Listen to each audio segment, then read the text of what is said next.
expressed on this show do not reflect the views and opinions of our advertisers and management of Pacific Telestations Incorporated. You're watching Buzz with Jess Lujan. Good evening, Guam. I'm Jess Lujan. Welcome to this edition of The Buzz. Very exciting show tonight. We're going to be talking about Guam's quest for self-determination. And I tell you, my guest, very excited to have her on. I haven't seen her in a long time. How you doing, Senator? How you doing? Oh, I'm blessed, really, and thank you for having me here. Thank you so much for the invitation. It's good to see you. It's good that you're doing well, and thank you very much. We're going to be talking tonight, of course, about political self-determination, Guam's quest for deciding its political destiny. And the reason why I asked you is because actually in the first go-around, back in the early 80s, you were in the mix. You were basically boots in the ground type person. You were a part of the legislature. That's correct. And also, as part of the legislature, you were also part of the task force, I guess, in regards to self-determination, and not only here in Guam, but in the UN and in Washington, D.C. And we finally got that day arrive when the people of Guam voted at that time for their again their choice for Guam's quest for its political identity.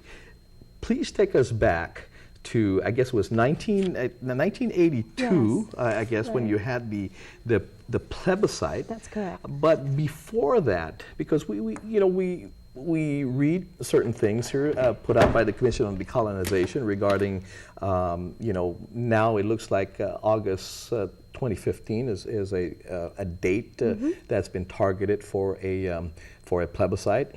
It seems like it's going to be a standalone election. I'm looking at the results of the standalone and the plebiscite. Not a great turnout at that time. But take us back to 1982 and before that, and how you were able to get the folks, although not a great turnout on a standalone, how you were able to have the folks, the people of Guam, again, have that be maybe a part of their lives, to talk about political self-determination and the statuses and their choices, and what was again, the education process that went out to all the different statuses. Well, it was a very exciting period. And I think that, one of the reasons that you see such success was that the Commission on Self-Determination, I think it was in 1980 that the law was passed, creating the Commission on Self-Determination.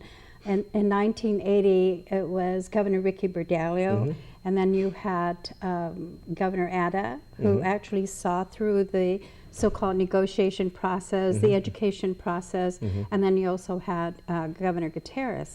And in Governor Atta's time, which was where the plebiscite was taken, he took it to the street. Governor Atta's, the Commission on Self-Determination was a very cohesive body. It really involved all three branches of government. And the members at that time had one principle, one dedicated task, and that is, how do we get this to our people? So the commission, with the leadership of Governor Atta, took the art of engagement.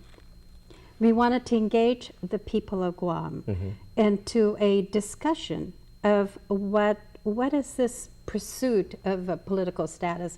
What does political status mean? And what are options that are available to the people of Guam?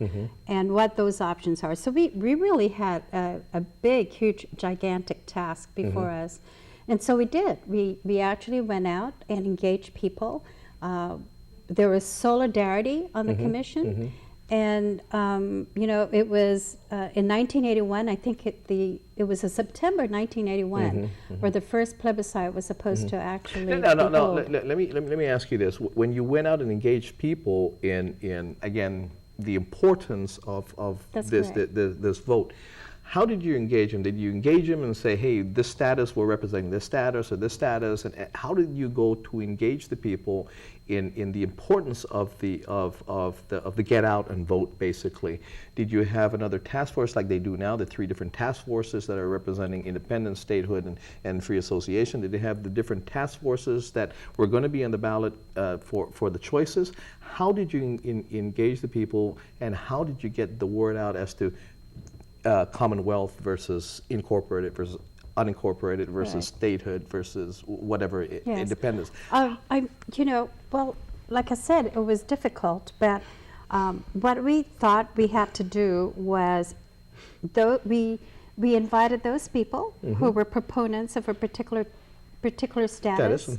Right, and these proponents would meet with our executive director, and during that time it changed because of the different chairmanship. But under Governor Atta, it was Leland Bettis.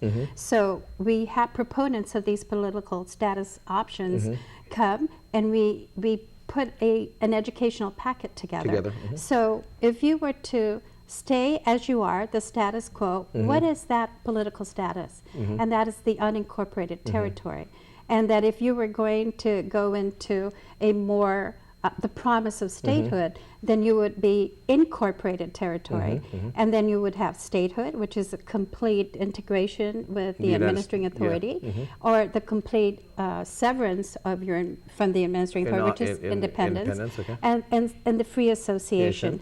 So, I actually went back, because, that was like 30 years ago, Jesse. Sure. So I actually went back and looked at what the ballot looked like, and it says, as the ultimate goal of the territory of Guam, do you favor statehood, independence, free association, territorial status with the United States, which meant incorporated, Commonwealth status, and status quo and other.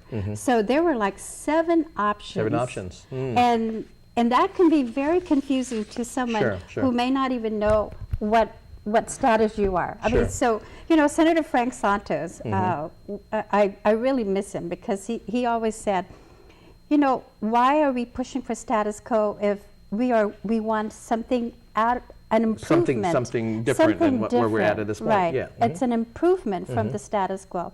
There are a lot of people who don't know what status quo is. So he felt that it was important to include the unincorporated territory, the status quo. So people wanted to retain where they're at this point. You had to name it, because the status quo is not a status. You needed to identify it, you needed to give it a name, and therefore you can vote now to stay the course here, and this will be called unincorporated, right? And we add like ad hoc committees. So you had a subcommittee for free association, subcommittee for statehood, and all the other political status options. And we also had a very ambitious educational budget agenda, because we knew that we had to get this to print.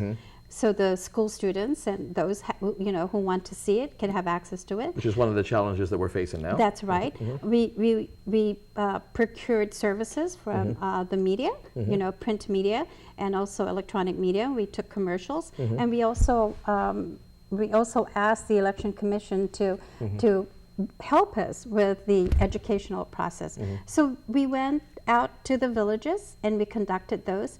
And not only did we conduct meetings and these face-to-face discussions. See, you have to engage people to know exactly what they want right?